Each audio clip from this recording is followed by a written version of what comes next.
Hello everyone, new life academy में आपका स्वागत है। मैं प्रियंका सिंह, आपकी बायोलॉजी की टीचर। तो आज मैं आपको पढ़ाऊंगी उत्सर्जन अंग के बारे में। तो चलिए आइए पढ़ते हैं। उत्सर्जन के आधार पर जीवधारियों के विभिन्न प्रकार होते हैं।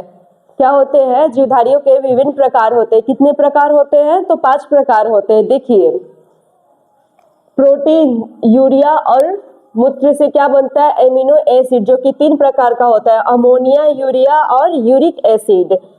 आइए देखते हैं अमोनोटेलिक जीवधारी। अमोनोटेलिक जीवधारी क्या होता है? अमोनोटेलिक जीवधारी, यह जीवधारी अपने यूरिन के साथ अमोनिया बाहर निकलता है। अमोनोटेलिक जीवधारी जो होता है अपने यूरिन के साथ क्या करता है? अमोनिया बाहर निकालता है। यह अधिक जहरीला होता है।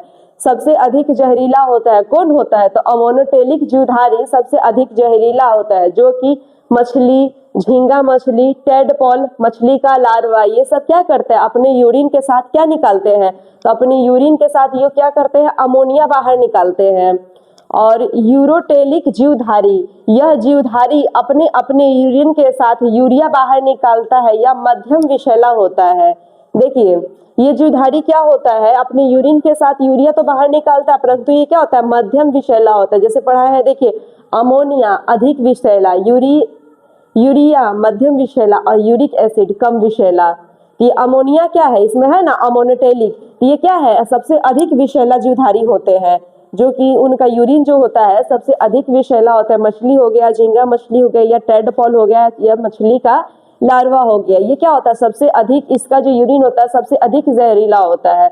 यूरोटेलिक जीवधारी क्या होता है? यूरोटेलिक जीवधारी जो कि मध्यम विषैले जीवधारी होते हैं, मतलब मीडियम, मध्यम विषैले जीवधारी होते हैं। ये अपने अपने यूरिन के साथ क्या करते हैं? ये यूरिया बाहर निकालते हैं। यूरिया जो कि क्या होता है? मध्यम विषैला होता है। आपको दिखा है यहाँ पे क्या है? मध्यम विषैला।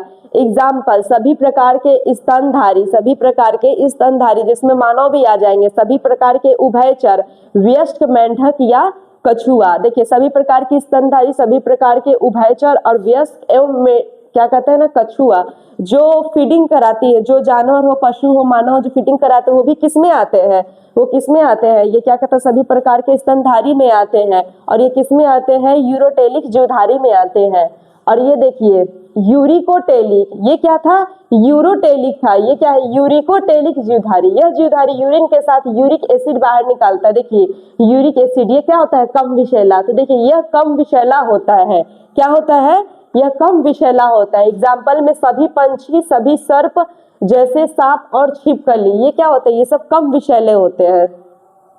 नोट, प्राय यूरिक एसिड के कारण मूत्र अर्ध ठोस अवस्था में बदल जाता है। आप कभी देखे होंगे जो चिड़िया होती है, उड़ते चिड़िया को, कभी पेड़ पे बैठे रहिएगा, आप लोग नीचे उसके रहिएगा, तो मतलब जो भी करता है, पॉटी है, आप बोल सकते हैं, यूरिन जो भी हो, तो वो क्या रहता है? अर्ध ठोस रहता है ना, अर्ध ठोस रहता है। तो देखे होंगे, तो ये क्या रहता है? अर्ध ठोस रहता है।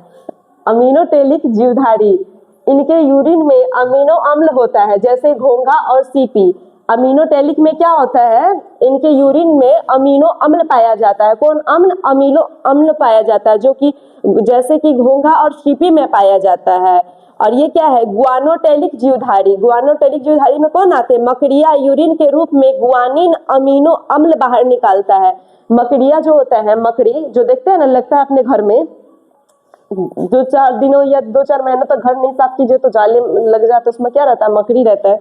तो मकड़ी क्या है? उसमें कौन सा पाया जाता है? तो गुआनिन अमीनो अम्ल पाया जाता है। क्या अम्ल पाया जाता है? तो गुआनिन अमीनो अम्ल पाया जाता है, जो कि वो बाहर निकालता है। जैसे कि एग्जाम्पल में केचुआ आवश्यकता के आधार पर अमीनो और यूरिया दोनों का उत्सर्जन करता है। केचुआ जो होता है, केचुआ देखिए आप लोग, केचुआ जो बारिश के टाइम में निकलता है, केचुआ सांप की तरह रहता है, रेंगता है, तो वो क्या करता है? वो आवश्यकता पड़ने पर अमोनिया और क्या, यूरिया दोनों का उत्सर्जन करता है। तो आज का क्लास था उत्सर्जन के आधार पर जीवधारियों के विभिन्न प्रकार के जीवधारी हैं, उनके विषय में बताई हूँ। तो आप लोगों को आज का क्लास समझ में आया है? ओके, आज का क्लास यही समाप्त करते हैं, नेक्स्ट क्लास पढ़ेंगे। Okay, bye.